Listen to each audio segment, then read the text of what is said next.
에스라 9장 1절부터 11절까지 한 절씩 교독합니다. 이러한 일들을 마친 다음에 지도자들이 나에게 와서 말하였다. 이스라엘 백성은 제사장이나 레위 사람들마저도 이방 백성과 관계를 끊지 않고 가나안 사람과 헷 사람과 브리스 사람과 여부스 사람과 암몬 사람과 모압 사람과 이집트 사람과 아모리 사람이 하는 역겨운 일을 따라서 합니다. 이방 사람의 딸을 아내로 또는 며느리로 맞아들였으므로 주변의 여러 족속의 피가 거룩한 핏줄에 섞여 갑니다. 지도자와 관리라는 자들이 오히려 이러한 일에 앞장을 섭니다. 이 말을 들은 나는 너무나 기가 막혀서 겉옷과 속옷을 찢고 머리카락과 수염을 뜯으면서 주저앉았다. 그러나 이스라엘의 하나님이 하시는 말씀을 두려워하는 사람들도 있었다. 내가 저녁 제사 때까지 넋을 잃고 앉아있는 동안에 그들은 포로로 잡혀갔다가 뒤돌아온 백성이 저자들은 이렇게 큰 배신을 보고서 나에게로 모여들었다. 나는 슬픔을 가누지 못한 채로 앉아있다가 저녁 제사 때가 되었을 때에 일어나서 찢어진 겉옷과 속옷을 몸에 그대로 걸치고 무릎을 꿇고 두 팔을 들고서 주의 하나님께 기도를 드렸다. 하나님, 너무나도 부끄럽고 낯이 뜨거워서 하나님 앞에서 차마 얼굴을 들 수 없습니다. 우리가 지은 죄는 우리 스스로가 감당할 수 없을 만큼 불어났고 우리가 저지른 잘못은 하늘에까지 닿았습니다. 조상 때로부터 오늘에 이르기까지 우리가 저지른 잘못이 너무나도 큽니다. 우리가 지은 죄 때문에 우리뿐만 아니라 우리의 왕들과 제자들까지도 여러 나라 왕들의 칼에 맞아 죽거나 사로잡혀가고 재산도 다 빼앗기고 온갖 수모를 겪었습니다. 이런 일은 오늘도 와서도 마찬가지입니다. 그러나 주 우리 하나님께서는 비록 잠깐이기는 하지만 우리에게 자비를 베푸시어 우리 가운데서 얼마쯤을 살아남게 하셨습니다. 또한 주님께서 거룩하게 여기시는 곳에 우리가 살아갈 튼튼한 터전을 마련하여 주셨습니다.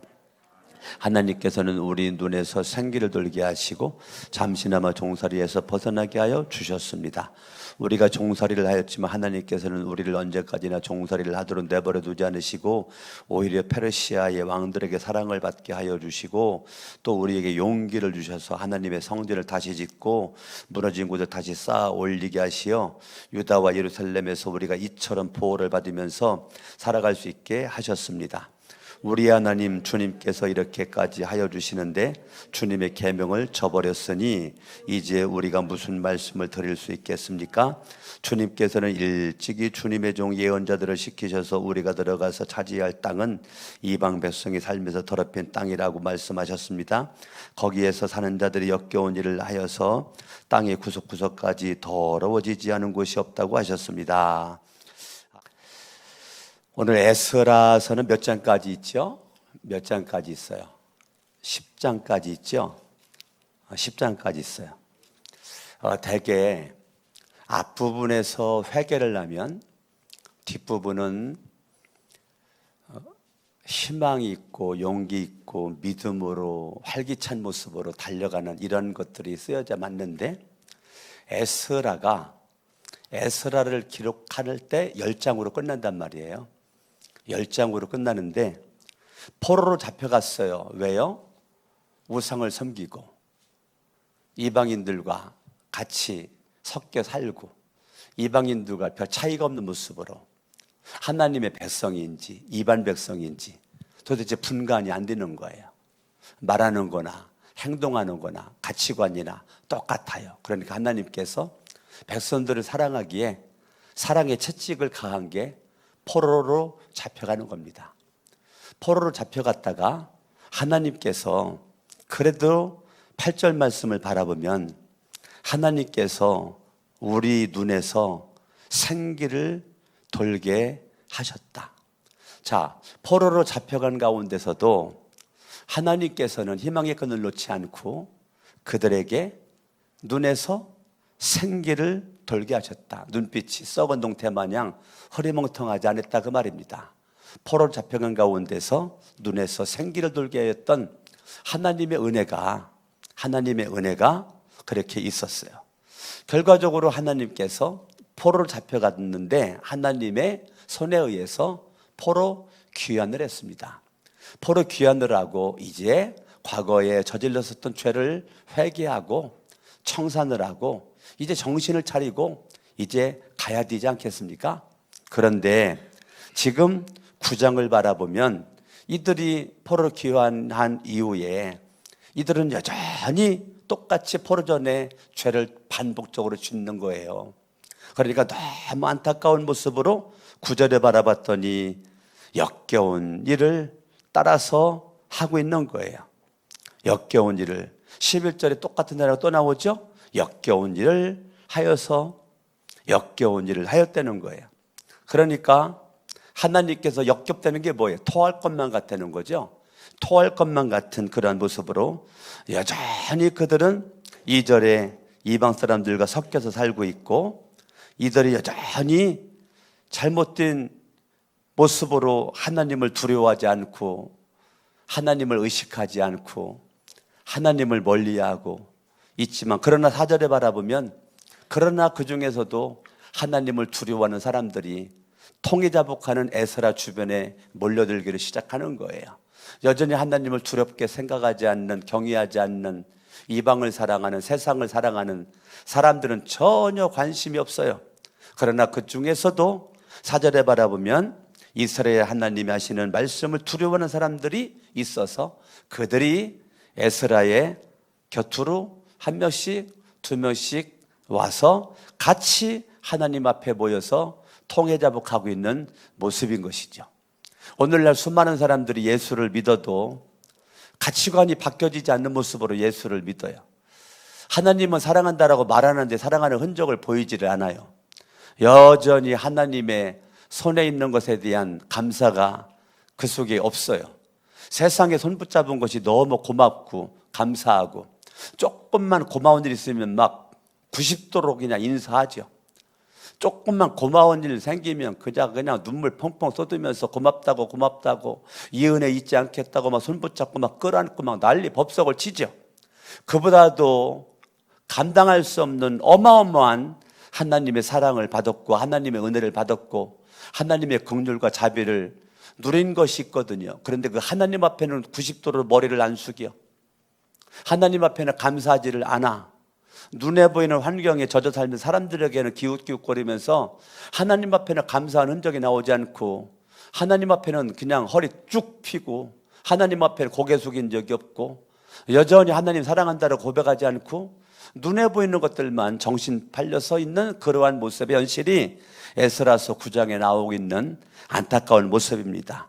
5절에 보니까 사람들이 한 명 두 명 몰려들고 함께 슬픔을 함께 나누고 있는 백성들과 무릎을 꿇고 두 팔을 들고 주 나의 하나님께 기도를 드렸다는 거예요. 따라합니다. 무릎을 꿇고 두 팔을 들고 무릎을 꿇고 두 팔을 들고 주 나의 하나님께 기도를 했다는 거예요.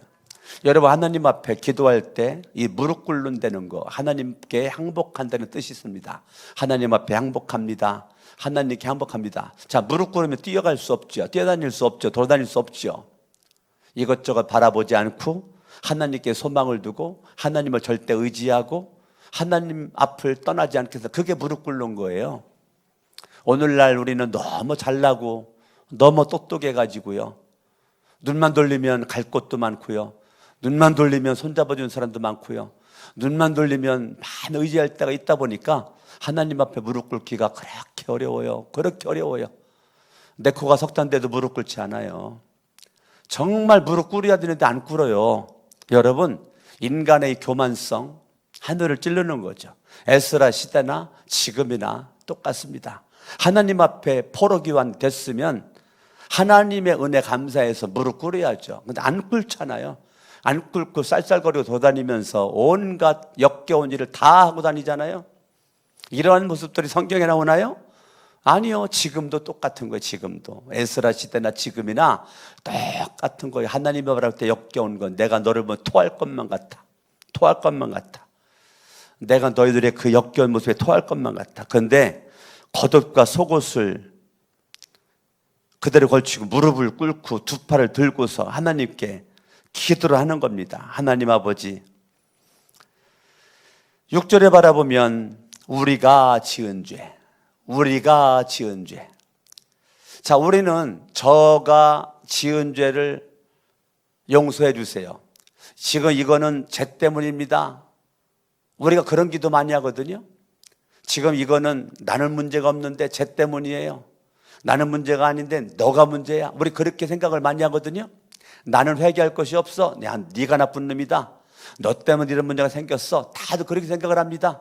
아담아, 하나님께서 아담아, 너 어째 선악과 먹었냐? 잘못했습니다. 무릎 꿇지 않아요. 하나님의 짝지어준 하와가 선악과 줘서 먹었습니다. 하와야, 너 어째 선악과 먹었어? 아유, 하나님, 무릎 꿇지 않아요, 하와가. 뱀이 나를 꼬드겨서 내가 선악과를 먹었습니다. 아담도 회개하지 않아요. 하와도 회개하지 않아요. 오늘날도 수많은 사람들이 회개하지 않아요. 죄가 문제예요. 너 이놈! 아니에요. 난 괜찮은데 죄 때문에요. 제가 꼬드겨가지고요. 제가 나를 그렇게 했다니까요. 사람들은 무릎 꿇지 않아요. 에스라 시대도 마찬가지입니다. 창세기 때도 마찬가지고 에스라 시대도 사람들이 무릎 꿇지 않아요. 하나님께 절대적으로 의지하지 않아요. 오늘날도 정말 의지해야 되거든요. 무릎 꿇어야 되거든요. 안 꿇어요. 우리가 보지 않는 곳에 무릎 꿇을 수 있겠지요. 그런데 하나님의 성전에 와서 무릎을 꿇어야죠. 하나님의 성전에. 뭐 술집 가서 무릎 꿇을 거예요? 노래방 가서 무릎 꿇을 겁니까? 등산 가가지고 거기서 무릎 꿇을 거예요? 바닷가 해수욕 가가지고 거기서 무릎 꿇을 겁니까? 성전에서 무릎 꿇지 못하는 사람은 그 어디에 가서도 무릎 꿇을 수 없다라고 저는 생각합니다. 성전에서 무릎 꿇는 자가 산에 가서도 무릎 꿇을 수 있고 바닷가에서 무릎 꿇을 수 있고 집에서도 무릎 꿇을 수 있다라고 저는 보는 겁니다. 성전에서 하나님 앞에 무릎 꿇는 거, 성전 무릎 꿇는 거, 무릎 꿇고 두 팔을 든다는 거 항복한다는 거죠. 무릎도 꿇었는데 두 팔까지 들었어. 절대 항복이죠. 절대 항복. 절대 항복. 나는 의지할 것 없습니다. 이제 손 들었습니다. 내가 쌀쌀거리 돌아다녔던 양다리 무릎 꿇었습니다. 여기저기 뻗쳤던 양손 이제 하나님께 손 들었습니다. 철저한 항복이죠. 항복. 항복. 나는 저와 여러분들이 너무 다리에 힘이 있어가지고 쌀쌀거리고 돌아다니는 것보다 주님 앞에 무릎 꿇는 게 더 능력 있는 걸 알았으면 좋겠어요. 여기저기 손잡아보려고 잡아보려고 갈전수 헐떡거리는 것이 아니라 하나님의 손들고 하나님 이 손 잡아달라고 했을 때 주님이 손 붙잡는 거 하나만으로 내 인생은 더 이상 기댈 거 없어요. 하나님이 손 잡아주는데 뭐. 할렐루야. 아멘. 우리가 지은 죄, 우리가 저지른 잘못, 6절에서도 지은 죄, 우리가 저지른 잘못, 7절에서도 우리가 저지른 잘못, 우리가 지은 죄. 나는 아니에요. 에스라가. 나는 죄 안 졌어요. 그런데 우리가 지은 죄, 우리가 저지른 잘못. 저와 여러분들이 이렇게 죄를 졌죠? 이제 10장으로 가봐요. 10장 가면은 다른 말이 쓰여져 있을 것 같은데 이 마지막 10장까지도 1절 에스라가 9장 다 연결되는 겁니다. 계속 9장 전체가 회개죠. 9장 13절에서도 우리가 지은 죄, 저지른 크나큰 잘못 때문입니다. 우리가 지은 죄에 비하여 가벼운 벌을 내리신 거 아닙니까? 그럼 9장으로는 회개가 끝났어야 되잖아요. 그런데 그게 10장으로 갑니다. 10장 1절 에스라가 하나님의 성전 앞에 엎드려 울면서 기도하며 죄를 자백합니다. 그랬더니 하나님을 두려워하는 믿음을 가진 사람들이 9장에서 같이 몰려왔었잖아요. 에스라 주변에 이스라엘 사람도 남자 여자 어린아이 할 것 없이 많은 무리가, 전부는 아니에요, 많은 무리가 에스라 주변에 모여서 큰 소리로 같이 회개를 하는 겁니다. 여전히 회개하지 않는 사람들이 있는 거고요. 모든 백성들이 다가 아니에요. 2절, 그때에 엘람의 자손 여히엘의 아들 스가냐가 에스라에게 말하였다. 우리가 주변에 있는 이 땅의 백성에게서 이방 여자를 데려와서 아내로 삼음으로써 하나님께 죄를 지었지만 아직도 이스라엘의 희망은 있습니다. 스가냐 제사장도 아니에요. 스가냐 선지자도 아니라니까요. 스가냐 갑자기 처음 나온 이름이에요. 나도 잘 모르겠어요, 어떤 사람인지. 별 볼 일 없는 인간이라니까요. 우리 교회로 말하면 세 가족 가운데 한 명이라니까요. 세 가족 가운데 한 명.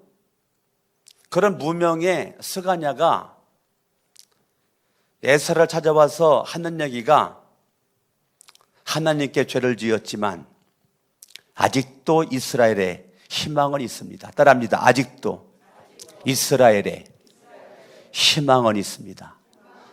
나 참 막 가슴이 떨려요. 너무 멋져가지고. 이 무명의 사람이 갑자기 등장해서 절망 속에 헐떡거리고 슬퍼 울고 있는 에스라에게 나름대로 하나님 잘 믿는다고 하는 사람들 다 침묵을 지키고 에스라를 찾아와서 말 한마디 한 사람이 이제 거기까지 없었는데 에스라 마음속에 존재 가치가 별로 없었던 한 사람 스가냐가 에스라에게 찾아와가지고 우리가 죄를 지었지만 아직도 우리에게는 희망이 있습니다. 너무 멋있는 거예요. 너무 멋있어요.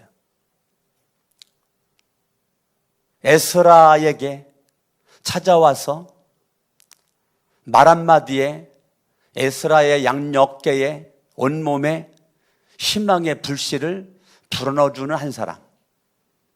절망 속에 통곡을 하고 희망의 빛이 보이지 않는 것만 같은 현실 속에서 에스라도 가슴이 무너져서 온몸 힘이 축 빠져 있는 가운데 앉아있을 만한 기력도 없는 가운데 갑자기 스가냐라고 하는 사람이 등장을 하면서 하나님께 죄를 지었지만 아직도 이스라엘에 희망이 있습니다.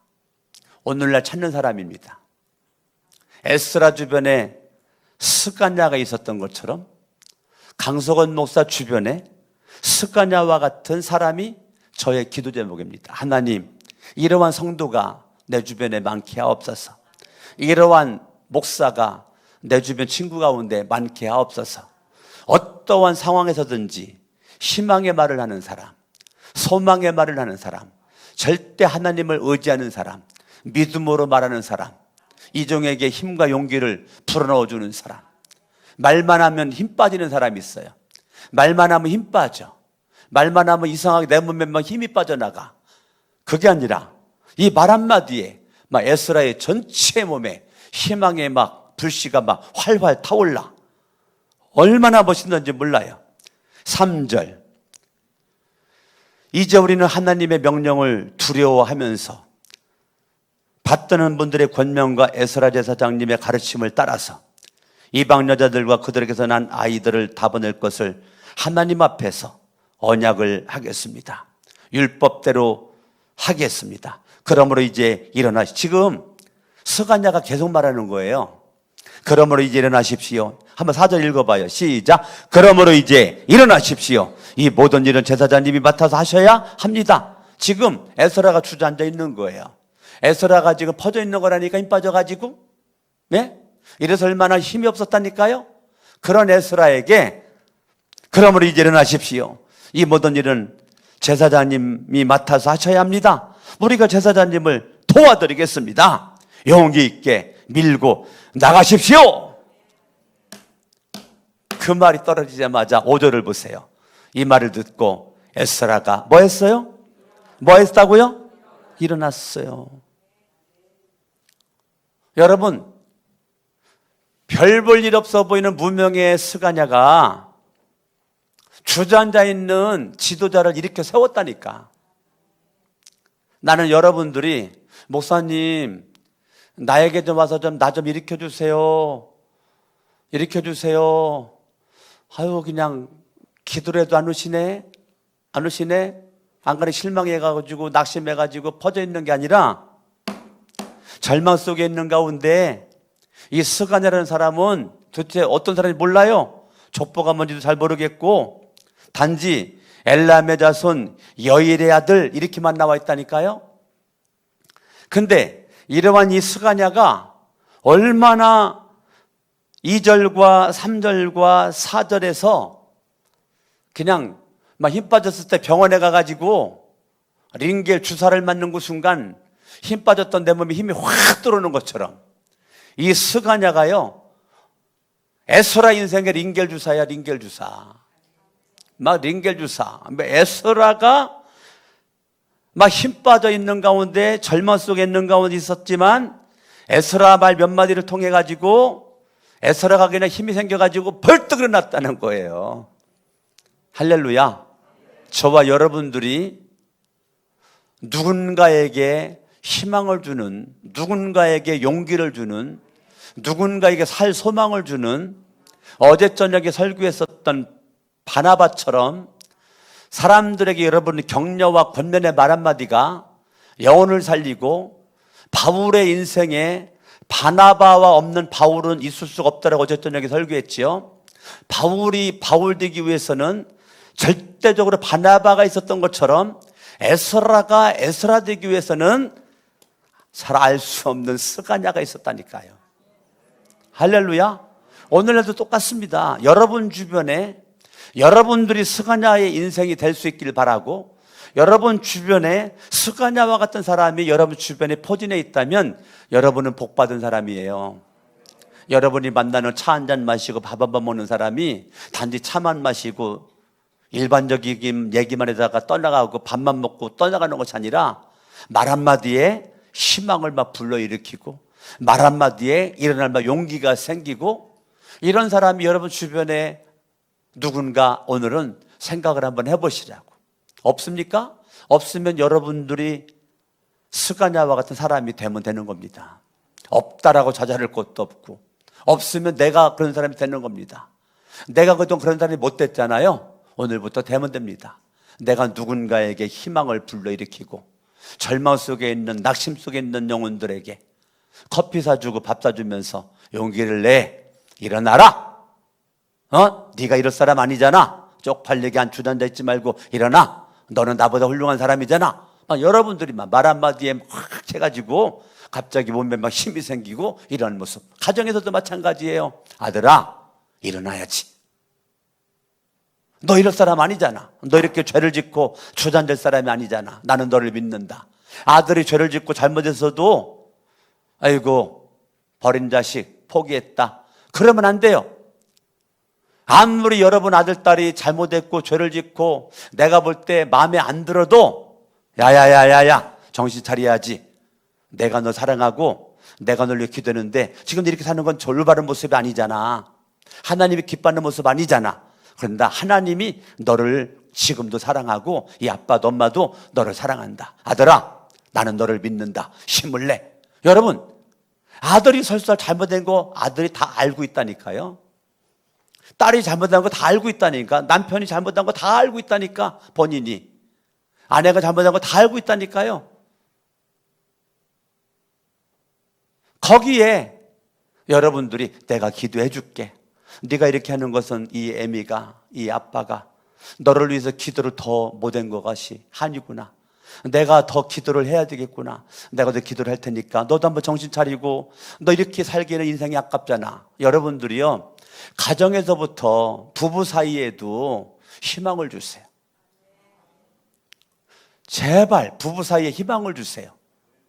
아유, 진짜 내가 어떻게 저런 것이랑 결혼해가지고 내가 평생에 후회되는 게 너랑 결혼한 것이다. 그러면 안 돼요.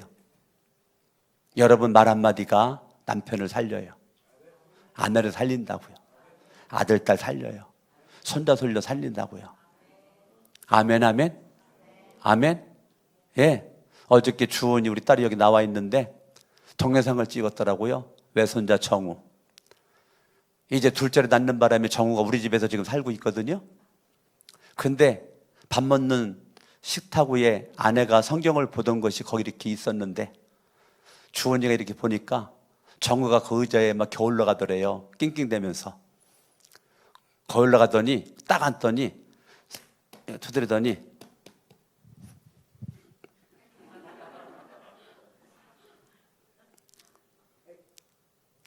눈 떠보니까 주원이가 영상 찍고 카메라 찍고 있거든요. 쳐다보더니 웃으면서 또 이걸 어젯밤에 저한테 주원이가 보여주는 거예요. 3살짜리가 할머니가 밥 먹는 탁자에 앉아서 성경책을 펴놓고 성경 보다가 기도하는 거를 걔가 본 거죠. 집에서 성경 보고 기도하는 걸 걔가 본 거예요. 그거를 걔가 흉내를 내는 거예요. 저와 여러분들이 가정에서부터 여러분 가족에게 따라합니다. 절대 희망을 주자. 절대 용기를 주자. 자, 여러분 2장 마지막 절 아직도 희망은 있습니다. 따라합니다. 아직도 희망은 있습니다. 4절 마지막 용기 있게 밀고 나가십시오. 용기 있게 밀고 나가십시오. 내가 뒤에서 기도로 후원하겠습니다. 내가 밀어주겠습니다. 아들아, 딸아, 용기 있게 밀고 나가라. 너의 배후에는 내가 있다. 할렐루야.